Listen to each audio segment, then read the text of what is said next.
unapologetic atheist interracial couple's progressive response to the fucking internet.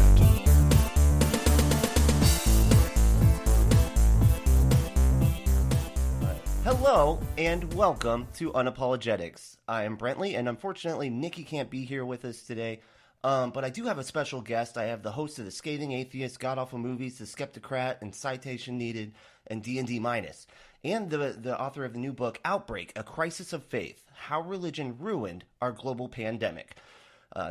Straight out of Marjorie Taylor Greene's Georgia, Noah Lugeons. How you doing, sir?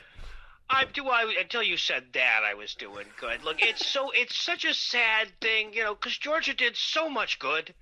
We brought two new Democratic senators into the fold, tipping the balance of power in Congress. We went blue. It turned out we didn't. Our votes weren't needed to tip the balance for Biden there, but we went blue in the presidential election. And you undo all of that good favor with one Marjorie Taylor Greene, right? Like, rightly, she outshines all of the good with her Jewish space lasers. That one was fucking what? Like, I was so lost on that.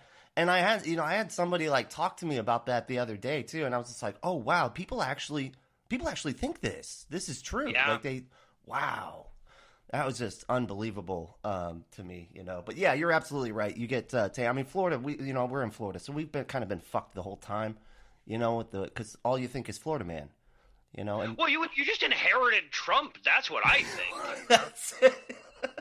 Yeah, that's just kind of the icing on top. He is the Florida man now. I mean, that's Jesus Christ. Yeah, you're absolutely right.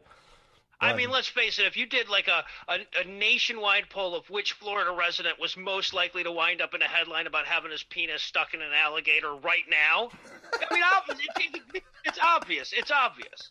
Even with his sons there, it's still obvious. It's still, yeah, exactly. Oh man, that's so funny.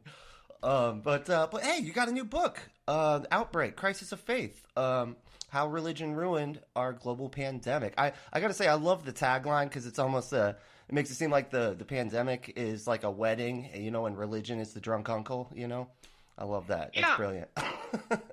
Well, thanks, and I guess I'm thanking you on behalf of Heath Enright, one of my co-hosts that actually came up with that tagline. The entire book was very much a collaborative effort. It was the idea came from my friend and co-host Eli Bosnick. Right. We noticed, as I'm sure you did, anybody who was doing a podcast that covered current events at the time noticed that like every single relevant story was about the pandemic at a certain point. And I'm talking about going back to when the lockdowns, the statewide lockdowns first started all over the country. Right. Oh yeah. Yeah. It was like hard to find a story in like the Friendly Atheist or Right Wing Watch that wasn't somehow in relation to that, Yeah, absolutely. And I felt like felt like we were in danger because of the, look, so a lot of times when there's a huge problem or a huge failure in the world, we all look for a scapegoat, right? Right. This was not one of those instances where we were going to have to look very far. It was really obvious that everyone was going to, for all of time, for all of the future of the history of this moment, people were going to look at it and say, well, yeah, Donald Trump. Yeah. Right? Yeah. Obviously. Obvious culprit there. Yeah. Yeah, this spectacularly incompetent guy who reveled in his incompetence and, recommended injecting bleach and said that the thing was going to go away magically and tried to push to reopen the country by Easter when, like, the right answer was, I don't know, October or, something like that. All of that shit made it so easy to find the right scapegoat that I was afraid that as we moved away from that moment, that pivotal moment, we were going to lose track of just how much culpability religion deserved. Right? Because there's such a good scapegoat in Donald Trump and the Trump administration, which, of course, religion has a lot of culpability in the creation and continuation of the Trump presidency to begin with. But even beyond that, like you said, if you were looking through the Friendly Atheist or Right Wing Watch or any other secular news source that focuses in on, issues of church-state separation, issues of church abuses, etc., over that period, you saw over and over again, you saw stories of churches defying lockdown orders, churches suing governors over public safety measures, churches pretending that they could cure the disease with prayer or with oils or with, in Kenneth Copeland's case, spit. Ugh, right? Guy terrifies me. I see him in nightmares. He just scares the fuck out of me. The scary thing about Kenneth Copeland is that he's so goddamn rich. Oh, yeah. Right? Like, just if that guy was just some creepy dude that hung out outside of the gas station where you gas up and shit, he'd creep you out. Right. That's the wealthiest pastor in America right there. Holy shit. I didn't know that. Wow. That's sad. Okay. So, look, there are several pastors in this country that are so wealthy they have their own airplanes. Some of them even have two. What? Kenneth Copeland has his own airport. Holy shit. God Yeah. damn. I didn't know any of that. Wow. Yeah, Kenneth Copeland is insanely wealthy from this prosperity gospel bullshit, and he went out at the very beginning of this thing over and over and over again and told his predominantly undereducated, predominantly elderly, predominantly incredibly vulnerable to a lung disease, right? Jesus. Told all of those people over and over again, no, just put your hand up against the TV screen. Your COVID is now cured. Damn. I just cured it with God magic, and if you don't believe me, then you don't believe in Jesus enough. Right. So right? You go can ahead go to and hell Wow. for not believing that I just cured your fucking COVID. And so now they're just gonna go out and live their lives like I don't got it. Like it's okay. Yeah. Right? I'm Jesus cured. is protecting me, and it says it in Jesus. Psalm whatever the fuck that no, night arrows or pestilence shall come upon my house or whatever it is, that if I believe in Jesus enough. Right. That's so dangerous. That's such a dangerous thing to get people to think is true. That's terrifying. Yeah. Well, and that's exactly it, is that we saw these stories over and over and over again, and we were afraid that was just going to kind of get lost in the shuffle, and that was the inspiration for the book to begin with, right? The idea that I wanted to take, and it specifically focuses in on like a 3 or 4 week period there at the end of March, beginning of April, and I think that point is pivotal primarily because that's when we still could have done something about it, right? Right. That was the last chance that this country had to enact like some New Zealand-like, Australia-like to a lesser extent measures, some South Korea-like measures to actually get out ahead of this thing, to actually take control of this before it had spread like a fucking wildfire. Right. And we didn't. No, we did nothing. It was unbelievable. And I've been going through your book and reading it and everything, and it's really a great book. Like honestly, it's very scholarly. That's what it reminds me of. Is almost like a ironclad case just being made in a courtroom. You're just stacking up a piece of evidence after piece of evidence against religion, who's clearly on trial here. And it's amazing. Very, very good. Well, thanks. I mean, that's very much what we were trying to do with it, is to make as definitive a case as we could, while trying to at least keep it light enough. Because, look, it's really hard to talk about a subject this dark and still make the book readable.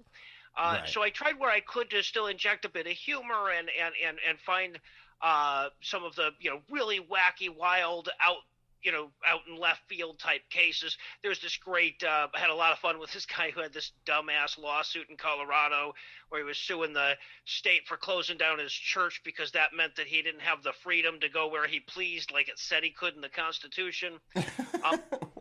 And it's just hilarious. They said effectively the state has stolen his car because he has nowhere to drive now. Wow. So and this is of course just a kind of a silly example, and it's not somebody who's like powerful or has a huge national audience or anything with this stuff. A few of those things were interjected just to keep the story light enough to keep reading, but a lot of the stuff we focused on is shit that was said by, like I said, the wealthiest pastor in all of America, Right. Kenneth Copeland, or the second wealthiest, Pat Robertson, or the fucking Pope. Billy Graham or Franklin Graham. All of these people who have who had huge audiences, the biggest audiences of any Christian voices in America. Right. They were the ones also selling this idea that COVID is not a big deal, or that you can cure it for the low price of $19.99, or that it doesn't matter because it's more important that we all get to, sit in a church together and breathe on each other. Right. Yeah, exactly. And then, it's funny too, because it's like, for me, I came out of religion, and being a Republican was very, like, it was so tied to being religious. Like, it was, and that was actually what kind of led to me questioning everything. Because, once Donald Trump started doing shit, I was like, am I a Republican? Why am I a Republican? Do I even know what a Republican is? But it was like, but I'm supposed to be a Republican because I'm a Calvary Chapel Christian, and that's just, the way it dems the rules, you know what I mean? And I didn't, it was just like such an interesting thing to see, like, I was wondering, like, which one influences the other, but it's so clear now that, like, religion is the thing that's influenced the party, and they've kind of used, the party has just sort of used religion to get people upset about things, and they're like, hey, we're going to fix those things you're upset about, and it draws everybody in, and it that's why these pastors are kind of like, they're just completely running over the separation of church and state, to promote their guy, their Republican guy. Yeah, well, and it's funny, we were talking before the record, but after you thought we were recording, and you said something about, like, being careful about creating these monsters. Right. Yeah. And the Republican Party did that. Right. For a long time, they were wagging that tail. Yeah. Right. But it switched. So that they brought on the evangelical Christians by turning abortion into such a hot button issue. There are a couple other ways. Right. But primarily by harping on this abortion issue, which, believe it or not, was not even really a partisan issue as recently as the 80s. Wow. Yeah. Right. Wow. That's crazy. Yeah. I believe there was a point I believe there was a point in the 90s where there was sort of a low point in Democratic support for abortion, where there was no difference. There was no statistical difference in the parties as to how many Republicans and Democrats believed abortion was moral. But now it's seen as like this absolute litmus test, and it's hard for people to even believe that, as recently as, when I was a teenager, this was nowhere near as partisan an issue. Yeah, I heard that didn't it switch from segregation? Like, segregation was the big, that's the big wedge, issue, and then that became clearly unsavory. I wouldn't be. I wouldn't be surprised at all if that was exactly what happened. Clearly, what happened is the Republicans realized they needed a new coalition. Right. And so they embraced this evangelical Christian pseudo theocratic concept that was emerging from from fundamentalism. Right. And they threw their arms around it, and for a long time they lied to their constituents and said, we're going to do something about abortion. Well, there was nothing that they could do about abortion. And look, since 1973 or whenever it was that Roe v. Wade was decided, the American population has always been overwhelmingly in favor of access to abortion, legal access to abortion. Right. There are a lot of questions about, like, how you phrase the question, whether people believe in it after a certain point in the pregnancy, whether they believe it in this circumstance or that circumstance.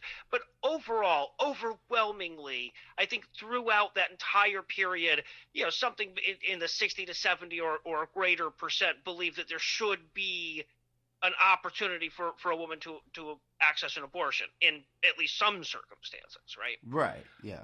And it kind of divides between, like, if somebody, whether or not they think it's moral, and then whether or not somebody thinks it should be illegal. Like, those are kind of two different things, but exactly.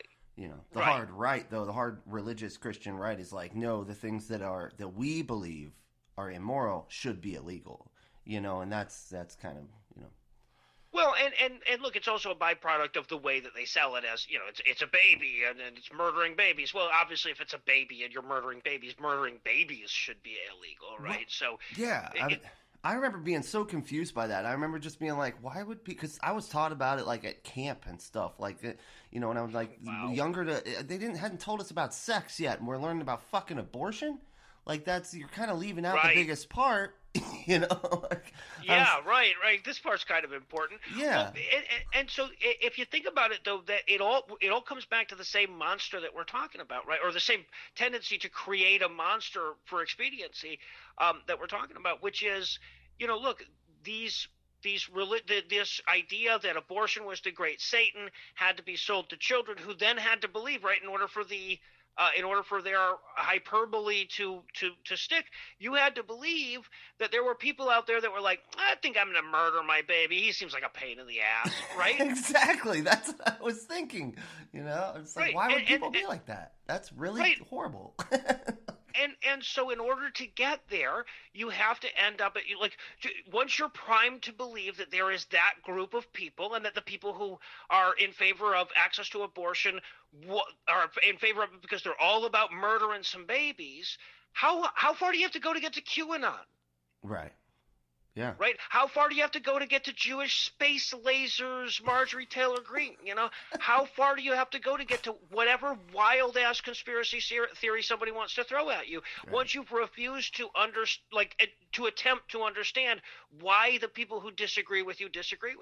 Right. It's almost like I like to say, like, if you're starting from an epistemological framework that allows a talking donkey to be reasonable while demonstrable science, e.g. evolution, is unreasonable, you can't tell fact from fiction. You're stuck. Exactly. Exactly. And for a long time, the Republican Party thought that they could make these promises about, we're going to do something about all those evil Democrats and their baby murder. We're sure going to do something about that. And then they tee-hee-heed their way to the bank. They never made any real attempt to do anything because A, they couldn't and they knew it, and B, they didn't want to. It was an unpopular position. Right. Ultimately, outside of these evangelical circles, so they bankrolled themselves on the backs of churches, and they rallied the religious people to the polls every time they needed an election or something like that. Right. But eventually, the tail started wagging the dog on this, and they were like, you guys have been telling us for 20 years you're going to do something about the baby murder. We're going to get crazy ass people like us in there who actually believe this shit. Yeah. And we're back to the creating the monster. The monster eats itself almost, because they're expecting this, and they never intended to deliver it in the first place. It was just a manipulation tactic, And look, you could see, like, if he wasn't such a demon of a human being that lacked any, credible claim to empathy, even if his heart was being eaten out of his body while he was still alive on national television, you could feel sorry for Mitch McConnell at a certain point towards the end of the Trump presidency, where he very clearly just wanted to shake the stupid out of his party. Yeah. He did. I felt like that he just didn't know what to do at the end. I almost did kind of, and in a weird way, feel bad for him, even though I almost can't stand him more than Trump. But because he knows what he's fucking doing, right? Like Trump is just pure id bumbling through the world, sticking its penis wherever it can.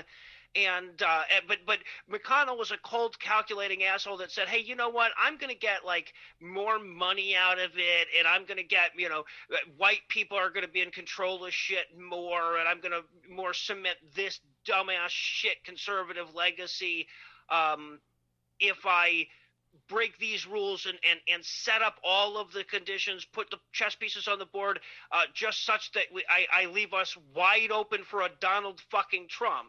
Because if we're talking about creating a monster, like he's Dr. Frankenstein. Right. Mitch McConnell, more than any one person, is the person who created the conditions for this monster to arise. Absolutely. Yeah. And that's such a perfect, God, I couldn't, like, once the Capitol, the thing happened at the Capitol, the riot, that was like all I could think was like, Mitch McConnell was Frankenstein, and, and Twitter was Igor, they created this shit, You know, don't act like, oh, now you took them off. It's like, it's too fucking late, dude. You're like, oh, we're gonna stop them from making a second monster. And it's like, dude, it doesn't matter. Like, the first one's out there still. Like, right, and it's killed hundreds of thousands. We're approaching 500,000 people you killed with this first monster. Yeah, because they're just out there spreading disinformation, disinformation, and people are believing it, you know, and acting upon their beliefs, you know, which is. And look, once again, we're talking about a population that is not just primed for, but as a prerequisite to membership, has to agree to give up on understanding or accepting rather reality, like you said, demonstrable science. Right. You have to agree going in that, you know, logic and possibility can't always be the metric that you measure by.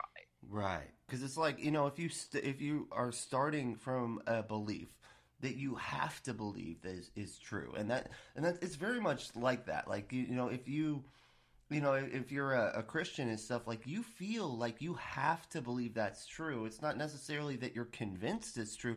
You just feel like you have to believe it's true. That's the way it was for me anyway.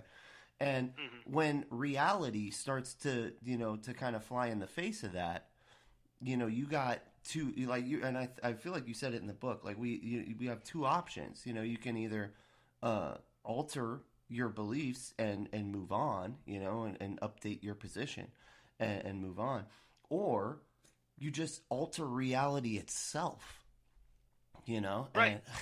And actually, there's an excellent quote. I'm going to quote out of the book real quick here. Just one, because since we're on this topic, I feel like this is very apropos. It's like, to adhere to religious beliefs today, especially the kinds of fundamentalist beliefs that insist on taking the Bible literally, one must carve exception out of reality itself.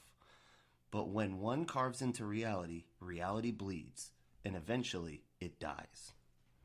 I'm like, damn. That just hit, you know. Well, thank you. Well, but yeah, I mean, that's exactly what we're talking about here, right? Once you set aside reality, because if we could set aside reality and have some perfect God just pretend, you know, tell us what to believe instead of reality, and we all agreed to believe whatever he said, even if it was demonstrably false, maybe that's not bad, right? But we're not handing that power off to some omnipotent God. We're handing it off to some fallible asshole in a collar. Right. And a bunch of folks that can't even agree with it, like with what it, you know, with what this dude's saying, you know, and that's exactly. So what we've done is we've taken away the metric that we use to decide what is and isn't real in the world, and in its place we've put a person who, you know, let's say definitionally is a con artist. Oh yeah. And we're just kind of hoping that they never tell people shit that's too bad, right? So we have generally as a society, obviously setting aside, you know, you and I and our community and everything, we have this idea in our head that it's okay that we do that with religious people. It's okay that we allow these religious leaders to lie to people and make shit up, and we put them in positions of authority and esteem, even though we know that they're lying, because those people need to be told those lies. Sometimes you just need to be told a lie about how your loved ones are still alive, even though they're obviously dead, whatever it is. Right? But there's this amazing amount of trust that we're putting in those people, even if you accept, which I do not, that noble lie is noble.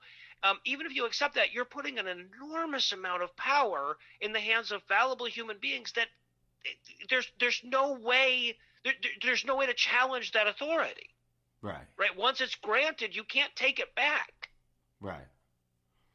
Yeah, that's that's tough right there, and it's so individual. That's the other thing too. It's just so separate. Like nobody, I don't know. I feel like it's like if you can't all agree on what the deity is saying, then why, you know, then we can't really take what any one person. And it's like, but it's such a manipulation tactic to be able to get people to do what you want them to do, and it kind of gets them all to agree.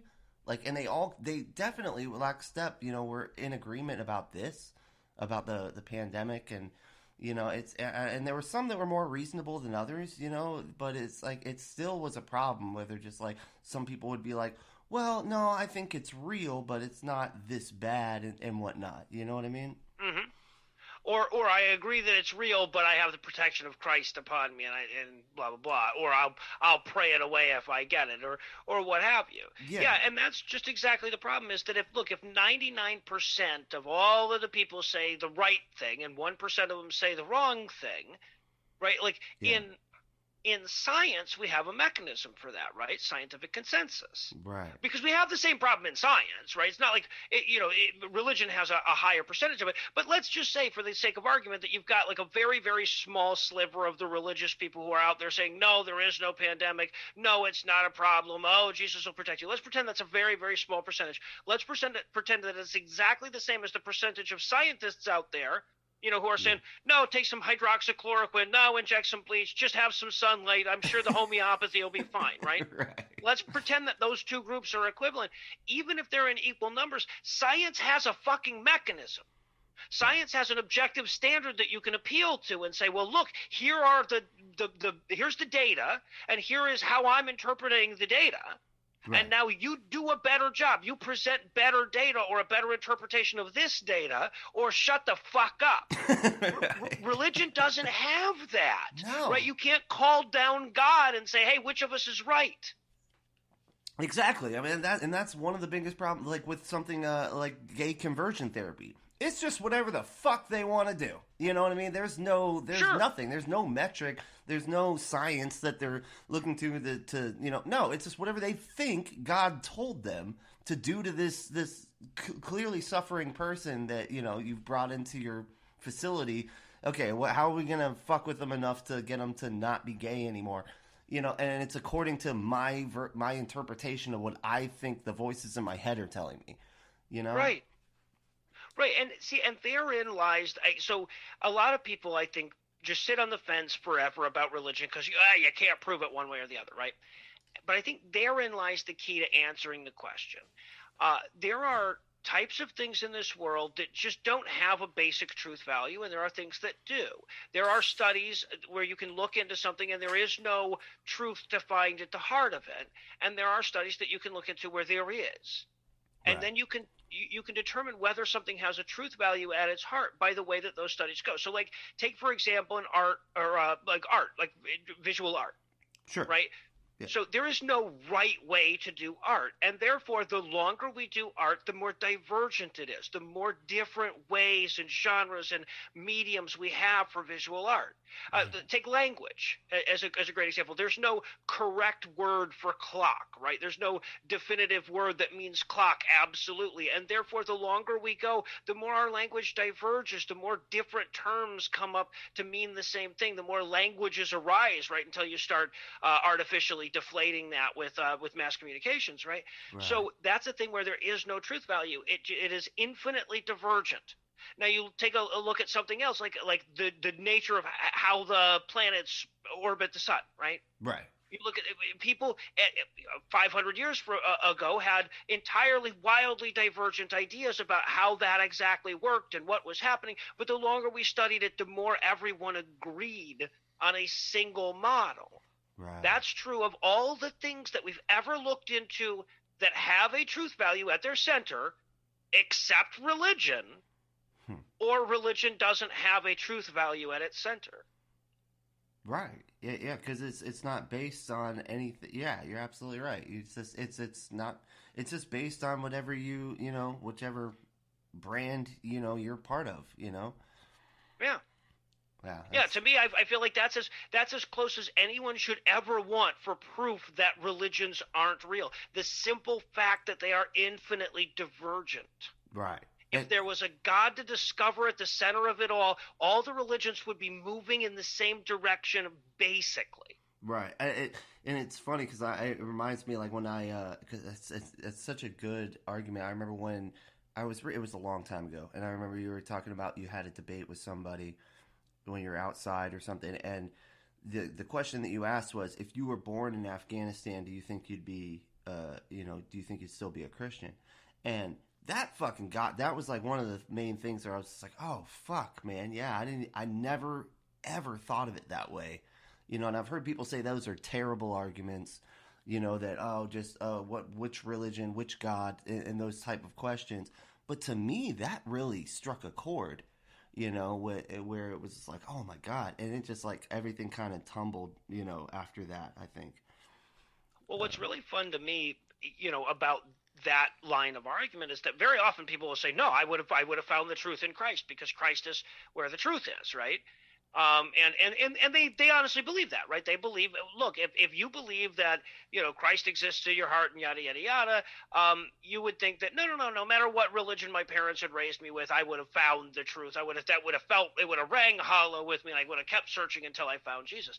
Right. But even if they try to like cling to that, you ask them, you're like, okay, so how would you have known about Jesus though? Right, Exactly. because obviously, you would have been raised in a Muslim family that would have told you that Jesus, well, yeah, he was a good guy and he was a prophet, but he was actually swapped out at the last second. He was never actually killed, or whatever it is. The Muslim beliefs about Jesus are so wacky. It's weird. But you would have believed that. You would have believed that Christians were the bad guys, right? Like you would have been raised with that belief, that at least to the same degree that by and large Christians are raised with the belief that Muslims are the bad guys. Right. So you would have, and let's face it, like you could read the New Testament and it'd be really hard for you to parse out what the hell's going on there and what Jesus means and what Christianity is, especially what Christianity is in opposition to what Islam is. Right. Right. So you'd actually have to find a Christian and really talk to them and then give them a lot of time to explain their religion and its merits before there'd be any way for you to find Jesus. And if you're dealing with somebody who's honest, right, who's actually trying to have an honest conversation, it's going to occur to them that, wow, like I've certainly never gone and talked to a Muslim and given them time to explain their religion to me and why it's better than mine, et cetera, Yeah. So it's like, And for the most part, like I was set up in a position where I was at, and with my family, and with all my friends, and with my entire community, I'd never would Right. talk to anybody that wasn't and my family and the community itself makes sure of that. You know what I mean? They make sure you're not out there. And in fact, if you become friends with somebody who's not a Christian, they're gonna come to you and be like, "Hey, look, brother. I got to talk to you about something.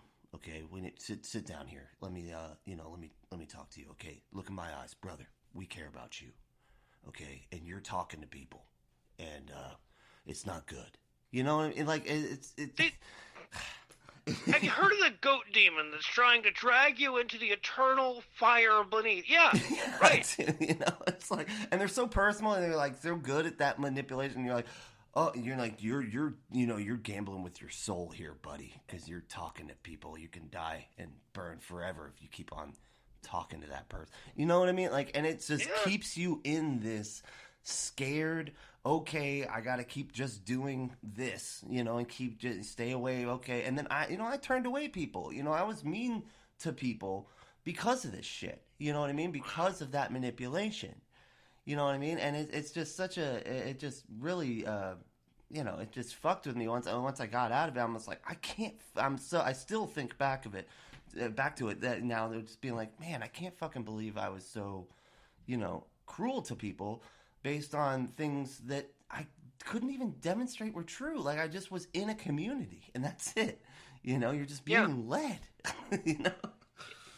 Right. No, it's I was never really part of a religious community, and so I can only sort of like stand at it. Like, I have nothing but sympathy for the victims of religion, and that's obviously why I've sort of dedicated my life to doing what I do.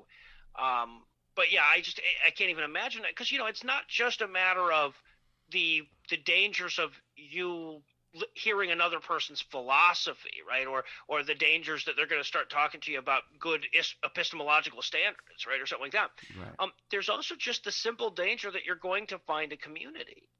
Right. Right. Regardless of whether you change your religion, they need you to be reliant upon them. What if you find a community that's every bit as welcoming, but doesn't require you to do X, Y, and Z or give 10% of your income to anybody? Right. What if you find a good online community or good atheist community where it's just like, maybe throw $1 or $2 to a podcast here and there, but there's no rules. Right. Yeah, and we really don't have any rules. This is, except don't be an asshole to people. Right, yeah. We have it. the simple rules of polite company that exist everywhere else in the world, or at least it should. Right. I guess you can't say they exist everywhere in a world that has the internet at all. But yeah. Right. Yeah. But right, and they need, look, if they don't have the ability to shun you from something, they've given up their biggest weapon. Yeah. Yeah, and that's it. And that's why I think they work so hard to keep you from getting to even talk to anybody or do anything like that. It just keeps you confined. And then you're theirs. Well, but the truly insidious thing about religion is the lack of the mwahahaha, right? Because at a certain point, it's self-sustaining. The philosophies, they may have originally been crafted by people who knew exactly what they were doing and how they were manipulating people and stuff like that. And very often they're still being manipulated by people who know exactly what they're, Kenneth Copeland didn't become the richest pastor in the world by just, really honestly believing in Jesus super hard, Right.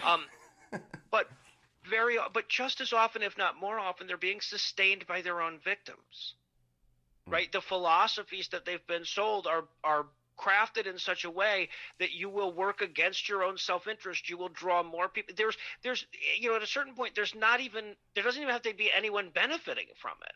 Right. Because the philosophy itself is set up in such a way as to be self-perpetuating. Yeah. It's just, you're absolutely right. It's like a plant just putting out more seeds, and it just keeps on going from there. You just started the thing, and that's it. It just snowballs. Yeah. And we're at the point now where, it's snowballed. You have all these people believing things that they can't demonstrate are true. They don't have any good reason to think they're true. And now we have a pandemic. And, and you got political people trying to use this to their advantage. And you have a bunch of people that are almost ripe for the picking, for just lying to them. And they know they're going to believe it, and it's just, it just makes for this huge, catastrophe, and I feel like that's why the book just like picked up so well the catastrophe of it all, and the fact that snowball has now, hit a wall and it's just exploded into this massive problem that we could have easily solved had we been thinking reasonably and observing our observable universe as you would normally observe something instead of being like, no, but I gotta think this is true first, then I'll observe things. Well, one of the first things that we highlight in the book, one of the first places that we go, is to talk about the breakdown of the media. And I'm not trying to fault the media for this, right? I'm talking about the breakdown of the media model, and this is largely predicated upon exactly what you're saying, right? This idea that we can't just use the truth as our metric, because if the truth was our metric, then Jesus can't exist. Right? The afterlife can't exist because that's not logically possible, right? Or at least doesn't make any logical sense. Right. So we can't say that's our metric. We can't say we can't even say, setting aside that kind of shit, we can't even say science is our metric, because science says shit like, the Earth is billions of years old, and the dinosaurs, predated humankind, and all of these different things that conflict with their worldview, right? So even the people who are like, even the Anthony Fauci's of the world, who are, have nothing but the best interest of the people. I mean, I'm not going to try to turn the guy into a saint, but who has the best interest of the public at his core. That's what he's trying to do. Even a guy like that can't come out and say, nope, if you can't prove it, it's just not fucking real, and that's the standard we're using, because then he would alienate every goddamn religious person that he's talking to. Right, and they would feel like they have more reason to not listen to them. Yeah. Because you almost got to softball it, in order to get to these people. You got to cater. Right, you have to be like, well, reality often counts. Not all the time. You can still have your Jesus, but often reality counts. Right. Exactly. Yeah. And I'd argue it's funny because it's like the quote, and instead of just going, oh man, yeah, this is that's real, and this is, but it's like they'll shift and be like, but I gotta believe my thing, man. So I don't know what to do with this. I don't even know how to absorb, and it's like then they go back to their pastor and ask some questions. You know what I mean? Because because reality isn't in step with what they need. They feel like they need to believe. Right, and depending on how deep they are into it, or which denomination they're deep into, you end up with things like they go to their weird news source because, well, you can't go to the Washington Post. Yeah, sometimes they're right about political stuff, but those assholes say that fossils come from dinosaurs that lived millions of years ago. You can't believe everything that they say. They won't even admit that there's controversy about it. Right? They're obviously part of the devil's whatever. They're in on the game, man. Yeah, they're in. Yeah, exactly. Whatever their argument that they have to make to as to why it is that the overwhelming majority of the world wants to fake having evidence that proves them wrong. Whatever that is, it alienates them from any possible legitimate news source, because one of the prerequisites for a news source being acceptable is its willingness to lie to them. Right.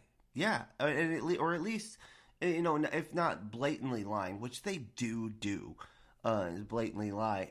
Sometimes they'll just leave out very important information that demonstrates that their narrative isn't actually correct on purpose.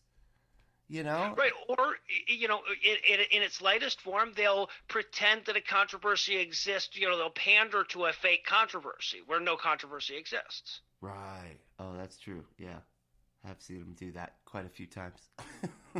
Yeah, well, but of course, some people believe that vaccines come from Bill Gates and he's trying to take over the lizard people to track you with monatomic gold.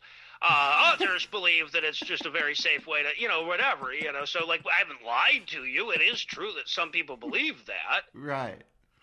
And if I'm trying to protect my ability to just sell shit to that group of people, then I have to pretend. I at least have to throw them a bone there.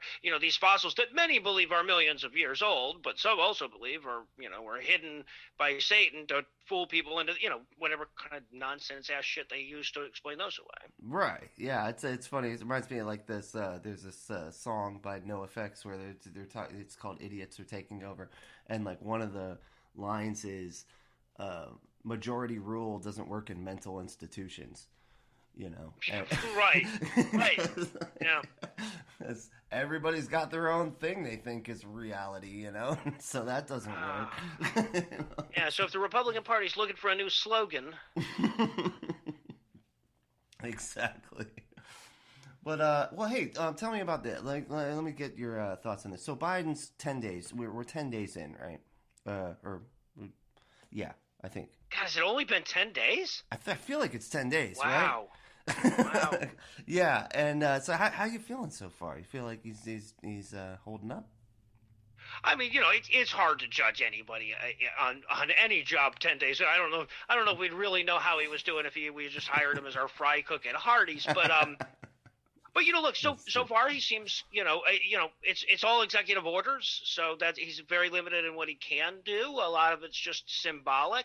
Right.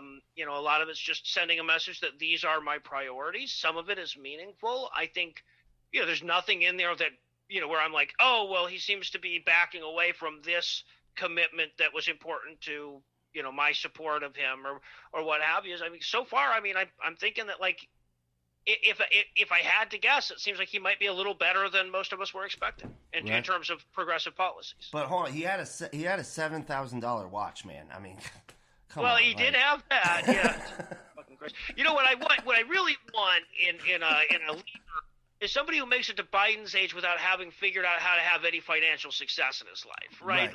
I don't mean to fault people who don't. I'm not saying that you're a bad person if you don't, but we're talking about a white dude with a decent education that's in his 70s. I certainly hope at this point he had enough money to save up for a watch. Okay, he was the vice president of the fucking country. We were sending him around to represent us. Hope he was wearing a nice watch when he did. Give me a fucking break. But yeah. It's so funny watching these people grasp for straws at this point, yeah, right. Coming out of Trump. Well, he's got a very ostentatious watch. Jesus Christ. Yeah. I was he took a photo in a gold room. It was gold. He lives in that room. And it had to be He gold. has a legitimate gold fucking toilet that he shits in. And then but the watch though, 7,000. That's a bit steep. That Peloton. I mean, that's just crazy. I love it. That's so funny. So this is a story out of the Indy 100. Trump supporters bizarrely claim Greta Thunberg was in the Capitol riots. With a meme, this is unbelievable, that says, "Nice try, Greta," and puts both the pictures of this guy with a beard and mustache next to Greta Thunberg because their face sort of has the same shape. It's similar, yeah.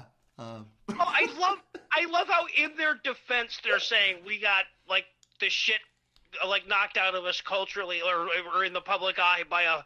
How old is she now? 17-year-old or something? It's like, yeah, no, this is going to make us look much better. It wasn't that we did this, it's that we got fooled by a teenager, That dressed up like a fucking Nickelodeon movie. Well, she's on some other dude's shoulders in that picture. I don't know if you know, but they have a trench coat on. There's a dog in the middle between them or something, Yeah, he's in the pot.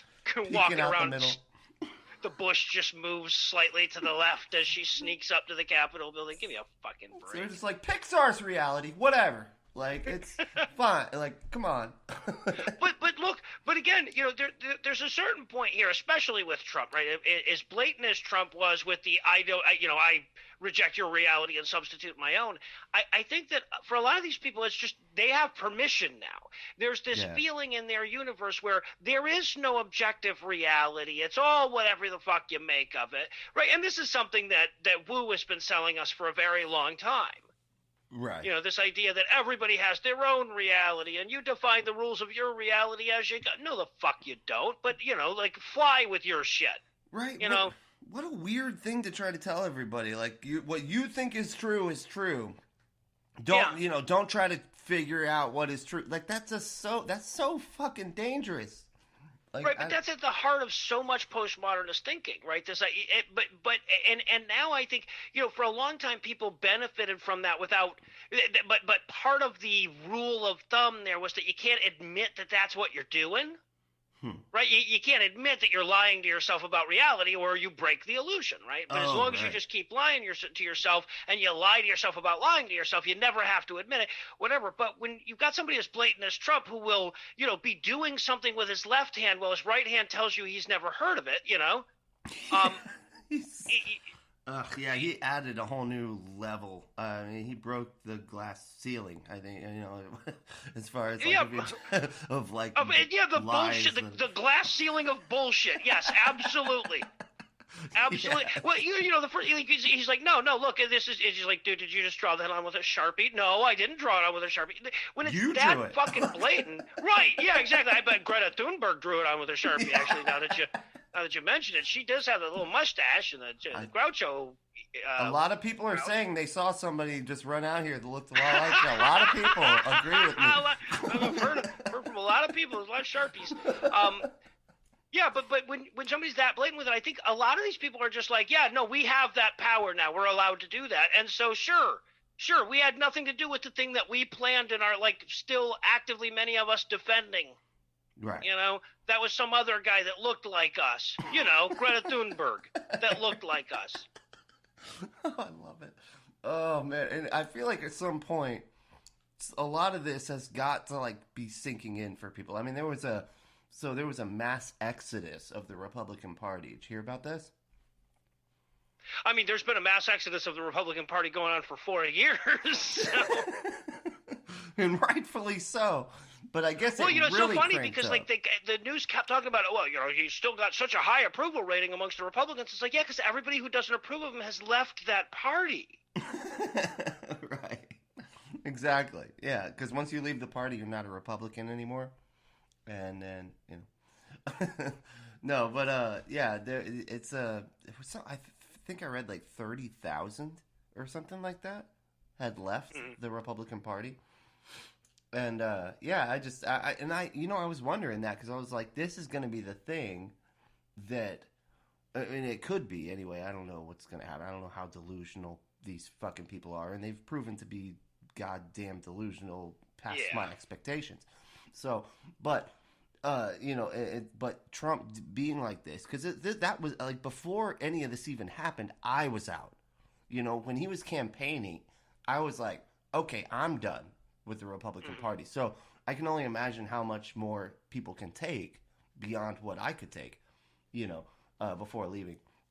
And so I mean, but now with this whole almost like a split between like your average regular Republican that was used to everything being normal before this psycho got into power, and then the people that are like obsessed, you know what I mean? And they've kind of created their whole their own little cult, within that. And that's kind of, and the people that are regular, they're just normal, like people that are just like, I want to be able to pay less taxes or whatever, and they're looking at these people over here going, oh, those are a bunch of fucking psychopaths, you know what I mean? Like, and it seems like it's kind of splintered the the party. Do you think that'll lead to maybe more Democratic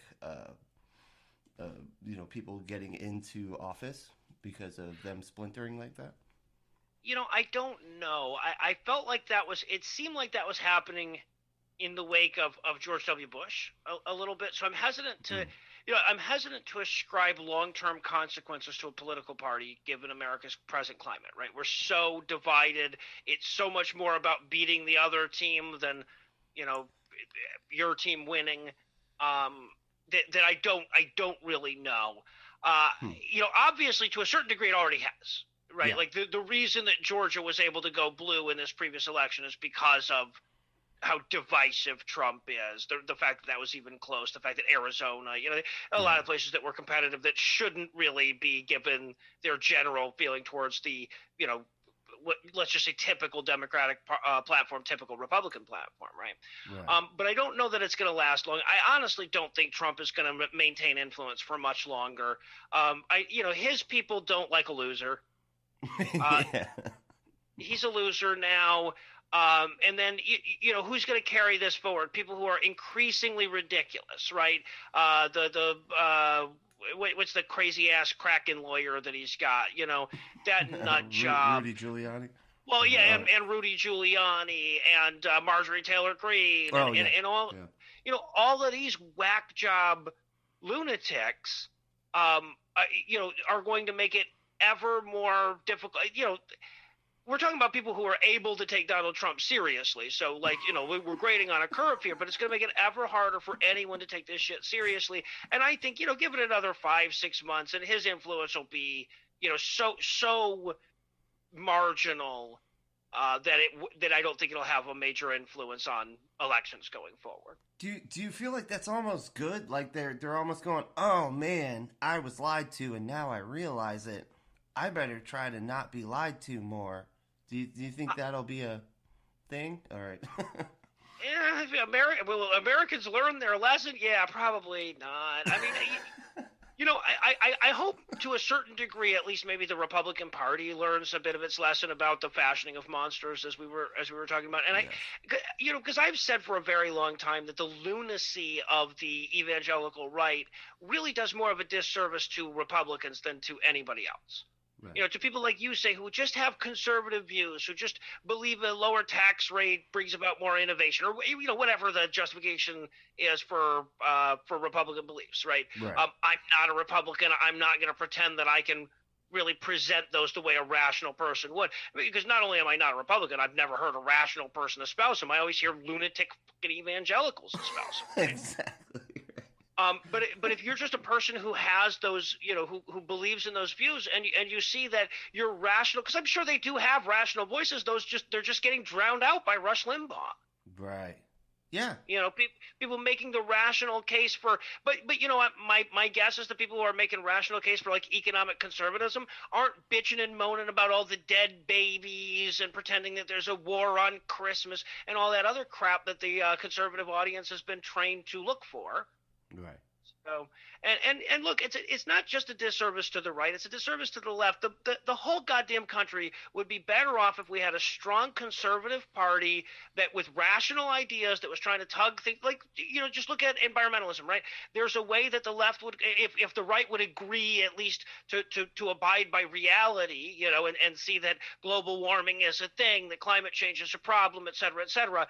If they would at least agree to abide by that reality, they would have very different solutions, market-based solutions, probably, sequestration-based solutions, rather than alternative fuel-based or non-fossil fuel-based solutions that liberals would bring. Now, I'm not saying the one idea is better than the other, but I think everybody would be better off if there were two different approaches being tried out, being tested, being pushed for, that were both, reality based. Right, and that's the main thing there.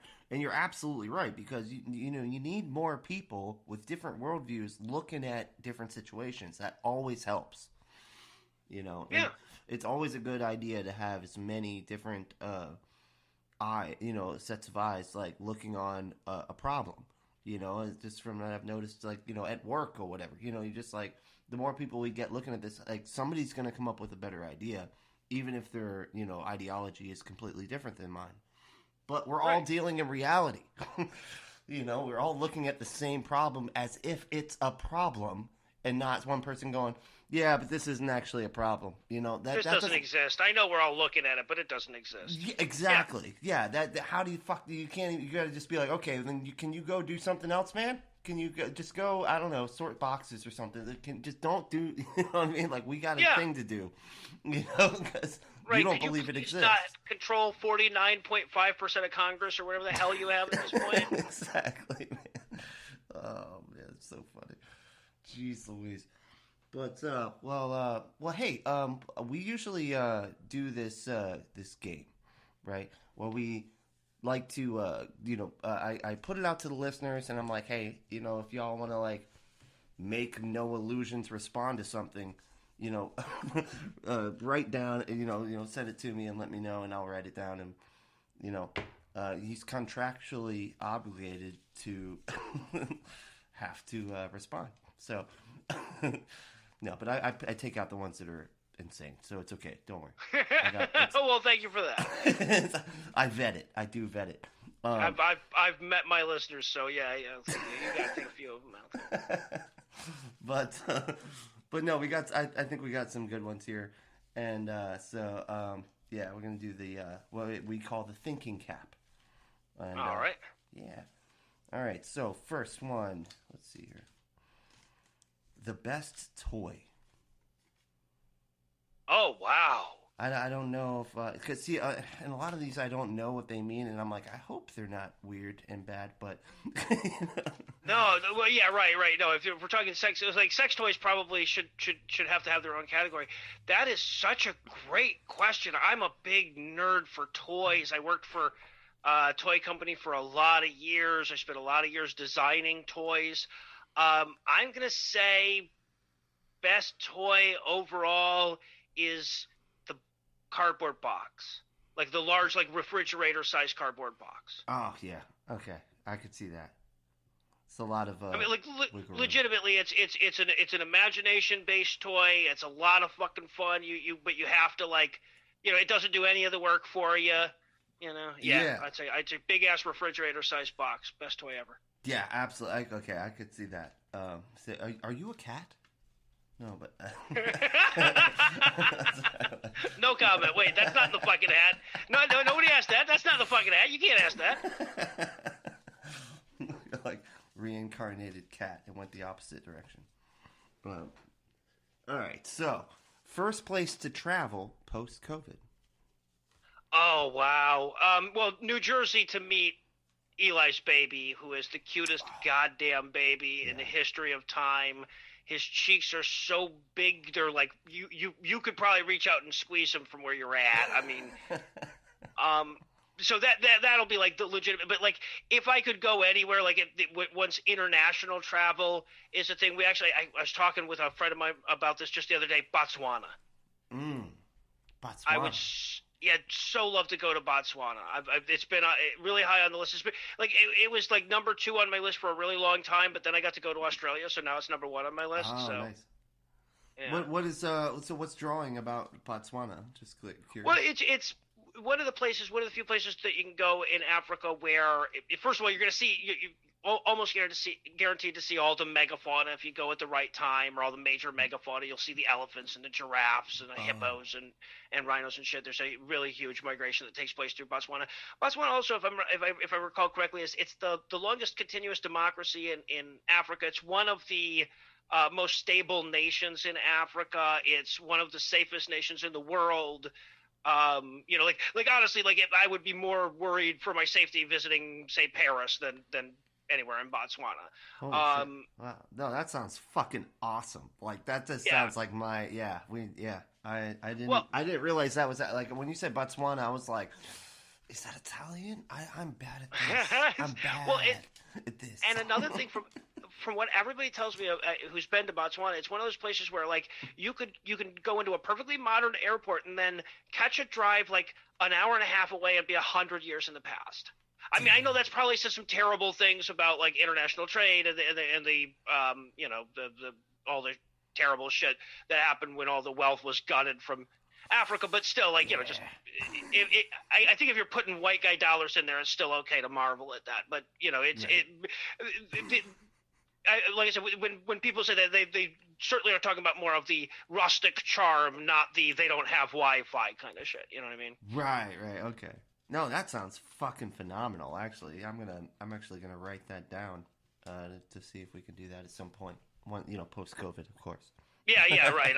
Who knows when we'd actually be able to do it? But yeah, like that's so high on my list. And also, like, I know everybody's going to Iceland now, and that's like the big thing, and that looks like a ton of fun. So Iceland as well. Oh yeah, Iceland does look really fucking cool. There's these one of the things that I'd like to do is these what are they called? They're river tours, and they do they go to like Iceland and stuff like that, and it just looks so. It's like a cruise, but it's this like Viking river cruise thing. Oh fuck yeah, man! Right? That just seems like fun. As long as there's not like a shitload of white supremacists there, like they tend to like that's the true. Viking. They really fuck up all the Viking shit now. Just, So, honestly, like anywhere where, like, theoretically I could see the Aurora Borealis, that's something that it's one of those before I die type things. right? Yeah, absolutely. Hell yeah. But okay, here we go. Buster Keaton. What about him? He's my fucking hero. Yeah, I guess that's no. That was mine. Actually, I put that one in there. That's so cool. I when I was a kid, like I wasn't allowed to watch anything, and one of the few things that I was allowed to watch was Turner Classic Movies because they were racist and had blackface on at times. That's not a big deal, okay? But they didn't have any sex and they didn't have any swearing, so it was all good, But I remember. So let me ask you this: there was not an episode. It was a movie that Buster Keaton it was fucking hilarious. It was like, and I remember this and I was very young, and I remember he got up. I think he rode his bike to a place where he had to give a speech, and then he got up and it was raining when he was riding there, and then he got up on the stage, and then he started to give his speech, and his clothes, I think he was standing in front of a heater of some sort, and and I guess back then clothes would shrink if you stood in front of heaters or something. I'm not too clear on this, but his clothes started to shrink as he was talking, and I remember specifically he was talking about sports being bad, and it's academics that's what matter. Do you know what I'm talking about? Because I'm so curious about this. You know what I'm okay. Yeah, what was it? I believe the name of the movie was College. It's not one of his best movies. It's one of the very, very few Buster Keaton movies where you can see a stuntman step in for him. The famous pole vaulting scene, he actually had a stuntman do that for him. He almost always did his own stunts. Right. Oh, yeah, that's true. But and even when they were absolutely deadly, right? Like he did several stunts where like you couldn't do that today because the insurance companies would shut you down. They Right? wouldn't, like the whole like front of the house falling down, and he's like right in the little hole there. Yeah, yeah, you couldn't do that. Yeah, but so the reason why, as I understand it, the reason why he had a pole vaulter do that scene is because he hated that movie so goddamn much and wanted nothing to do with it, and was just like, I'm not going to learn a new skill for this fucking movie. Damn. That was so. Wow. Buster Keaton at first was like most of the writer directors, especially the ones out of vaudeville. You know, he had his own private production company for quite a while, and eventually sold out to one of the big studios, and they sort of started making him do shit he didn't want to do. And that was one of the first movies that he had to do sort of under the new studio contract, because like he made some really really great movies that lost a ton of money, like The General. Yeah. Still considered one of the greatest movies of all time. You look at any list of the greatest movies of all time, it will almost certainly be in the top 10, right? And it is phenomenal. It holds up. A ton of the comedy holds up. The third act seemed a little weird and too long and out of the blue, and the humor is a little too slow in it. But like when that movie's at its funniest, it will still crack up a modern audience. Wow. But they lost a shit ton of money because they had to they blew up a bridge and a train, and they set a forest on fire and had to put it out. So after doing several really big budget, lost a ton of money because the budget was so high movies, he eventually had to sell out and do some some studio work, and that movie, I believe I believe the name of it was College, was one of them, not one of his best, but there's it's still Buster Keaton. So That's so funny because I remember like a lot of those things, but that was the one I remember. You know, I've seen a lot of the movies where like the train where he goes past and barely misses the train and shit, and just so many great stunts. But I just, that was the one that I was like, what the fuck movie was that? Like, I don't even know. Right. Like, I was like trying to figure it out, and I was like, I gotta ask Noah Lugeons, and maybe it'll come out of the Thoughts app. Maybe I can ask. Yeah, you gotta have a pretty serious Buster Keaton fan before they've seen College. It's not it doesn't. If you watched like his top 20 movies, I don't think you'd catch that one. I will say though, if anybody's listening along, they're not really familiar with the work of Buster Keaton, and they don't want to go in for an hour and a half or hour long whatever movie like The General or The Navigator or Sherlock Jr. or Steamboat Bill Jr., which is probably my favorite of his. A lot of the best work he did was in his shorts, and you can watch almost all of his short films on YouTube now. Take a look at Neighbors or 1 Week if you really want to get an idea of Buster Keaton at his absolute best. Both of those videos are just hilarious. The piano bit goes on too long in 1 week, but by and large, those are both just absolute gems that really show why he's so enduring. Hell yeah. Okay. Yeah. So okay. And were those silent? They were silent movies. Yeah. All his best work was in the silent era. He did he's in all the Beach Blanket Bingo movies and stuff. He did some stuff in talkies, but all his best work was in the silent movies. It's so funny to me because it's like it's a visual medium, and you've the comedy of all the shows you do are phenomenal. And because I love comedy, I like picking it apart and everything. I like being like, why is this funny? But it's just so interesting to me that that those are your favorite things, and then you're a podcaster. Yeah, right. Well, it's so funny. Like I was a professional juggler for a lot of years. I made my living on a purely visual entertainment medium. In fact, I've been juggling this whole time. Most people wouldn't have known that if I didn't mention it. But Eli is a magician, another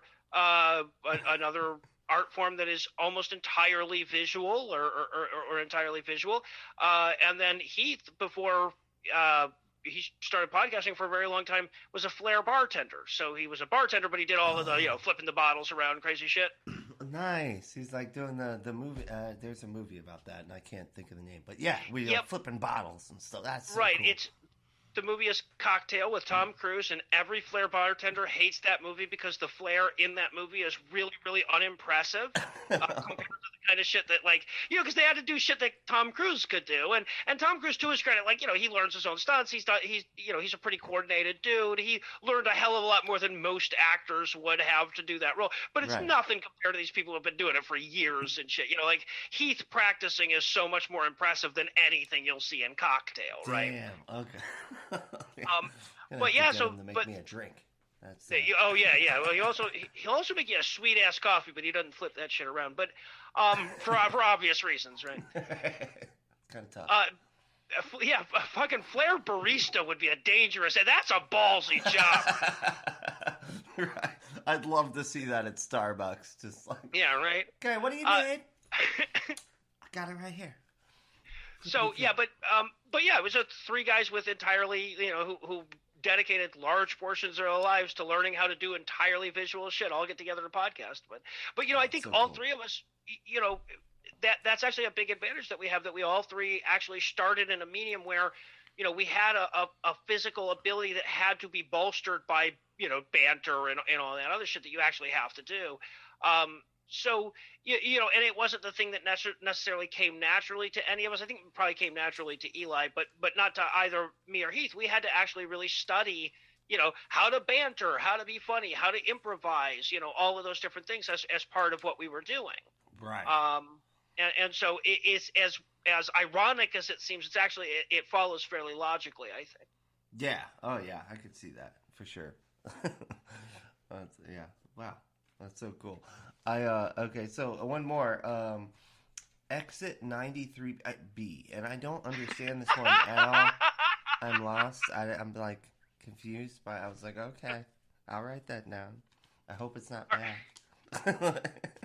So, several years ago, there was a conference in North Carolina called ReasonCon. They did it a couple of times. It changed. The people who were running it changed a couple of times. But I believe it was the last time they did it.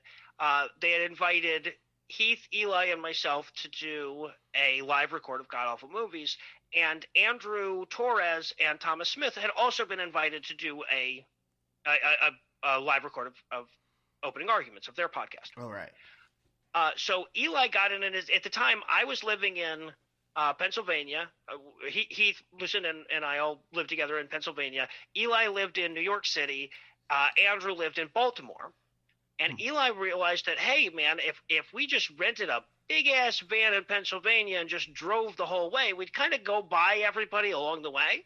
Oh, right. So we ended up doing a road trip.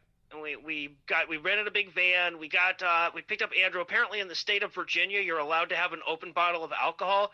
So Andrew bought a bottle of scotch, and the rule was that we had to get it all. Well, not we. I was driving, and I don't drink. So, but basically Heath and Andrew, with a little bit of help from Anna, had it down the entire bottle before we got out of Virginia. So it was a ton of fun. Anyway, so we're coming back on that trip, and I'm driving on the way back because I ended up just being the guy doing most of the driving, and we needed gas. So I stop at one of these exits, and I'm sure you've done this. You're on the highway, and they'll have the little sign, right? It'll say, gas, this exit, and it'll have like, the logos of whichever gas stations are there. And food, this exit, will have the logos of all the. Well, sometimes those things are full of fucking shit. Right? Once in a while, you'll get off on the exit. It'll be like, there's 3 gas stations, and there's 2 food places, and there's 3 hotels. And you get off, and it's like everything's 3 goddamn miles down the road. Right? There's nothing right off the exit like you're expecting. And you'd have to drive 2 fucking miles there. So we come across this exit. We need gas. It's exit 94B, or what, I can't even remember what it was. 90-something B was the exit. 93B. Yeah. Yeah, I don't even know if that's right anymore. We've been bitching about it so long, it's probably changed exits. But at any rate, so we get off on that exit. There's nothing anywhere near there. We go like a mile and a half out of our way to this fucking gas station, and we get there. The gas station has no gas. It's got like things over the pumps that are like, out of order or whatever. So I went like a mile and a half this way, 3 miles round trip, just to find out there was no fucking gas. And I was pissed off. Yeah, I can imagine. So I started. Shit. Yeah. That's the worst. And so I started bitching about it. I started bitching about that exit. we probably went 45 miles before I took a breath. I was so like pissed off. And I like, I diatribe. I'm good at bitching. It's kind of my thing. So I started going off on that fucking exit and how fucking pissed I was and how I was going to get a chainsaw and I was going to saw down that goddamn sign and put a sign up there that said exit 94B can suck a goddamn fat cock. Anyway, so I'm just doing that all the way back. And at a certain point, I realized that no one else in the car except for my wife has ever heard me really get pissed off and go off it on something. And so I started kind of playing it up. And by the end of it, Andrew and Heath are just in the background going, Noah, Noah, Noah. So it was just an epic angry meltdown at an inanimate object that I think defines me in the eyes of my coworkers. It's like when when you finally get upset in front of your coworkers, like to the level of like extreme, and they're all just like, yeah, man, yeah, I love it. That's fucking awesome. Oh yeah. Well, thank you so much, man, for coming on. This is incredible. Oh, it's always a blast, man. This is my second trip on your show. I got the second best host this time, but that's fine. I'll make do. No, but it's been an absolute blast. I really appreciate you inviting me on to talk about the book and all of this other great stuff and how shitty the exits in Virginia are. Yeah, then people need to know. They need to know. Right. Yeah, thank you so much. So we, the ending. We say who we're gonna say fuck off to, and then we both say fuck off. You know what I mean? All right. Oh yeah. So I'm gonna say, who do we? What do we say to the haters, discriminators, and masturbator shamers? Fuck off. Fuck off. And also to Marjorie Taylor.